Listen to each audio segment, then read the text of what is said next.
सनातन धर्म ज्ञान गंगा चैनल में आप सभी का स्वागत है। मेरे प्यारे कृष्ण भक्तों, आप सभी को जय श्री कृष्णा।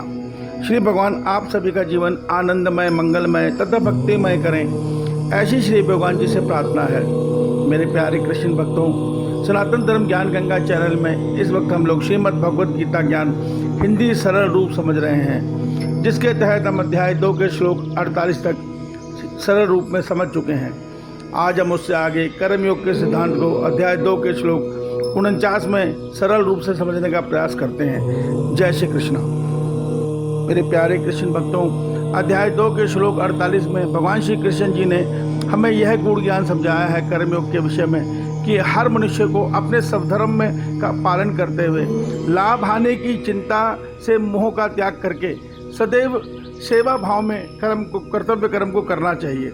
अर्थात उसकी दृष्टि या उसका इच्छा फल की तरफ नहीं होनी चाहिए। उसको चाहे लाभ मिले चाहे हानि मिले, उसको सदैव कर्म इस भाव में करना है कि ये मेरे ईश्वर का संसार है, मुझे इस संसार की अपने स्वधर्म के अनुसार सेवा करनी है। इसके उदाहरण में कल हमने ब्राह्मण का वो समझा था कि किस प्रकार एक ब्राह्मण जो अपने ज्ञान से संसार की सेवा करता है, उसका ज्ञान देने का उद्देश्य ये नहीं होना चाहिए कि मैं अपने यजमान से इतनी दक्षिणा लूँ या इतना धन कमाऊं। उसका उद्देश्य ये होना चाहिए कि मैं इस ज्ञान से संसार का भला करूं, और यजमान उसके बदले में भले ही उसको कुछ भी दक्षिणा दे, उसका ध्यान दक्षिणा की तरफ नहीं होना चाहिए। वो अपने ईश्वर में स्थिर रहे, जो ईश्वर देगा वो ईश्वर का प्रसाद मान के ग्रहण करे। यही कर्मयोग कहता है, यही कर्मयोग सिखलाता है कि हमें फल की इच्छा नहीं करनी। इससे हमें यह फायदा होता है, हमारे कर्म किए कर्म का कोई कर्म फल बंधन नहीं बनता, जिससे मनुष्य आसानी से जन्म मरण चक्र से छूट जाता है। आज हम उसी से आगे अध्याय 2 के श्लोक 49 को समझते हैं। जय श्री कृष्ण। मेरे प्यारे कृष्ण भक्तों, अध्याय 2 के श्लोक 49 में भगवान श्री कृष्ण जी हमें यह गूढ़ रहस्य समझा रहे हैं कि जो मनुष्य फल की इच्छा से कर्म करते हैं वह अत्यंत दीन है। अर्थात उनको जो फल प्राप्त होता है वो फल क्षणिक होता है, भोग कर खत्म होता है। दूसरा, उस फल का घाटा नुकसान यह होता है कि उस फल इच्छा से किए कर्म से मनुष्य का कर्म फल निर्धारित हो जाता है, कर्म फल संग्रह निर्धारित हो जाता है। अर्थात वो आगे आने वाले जन्म को खुद ही बना लेता है।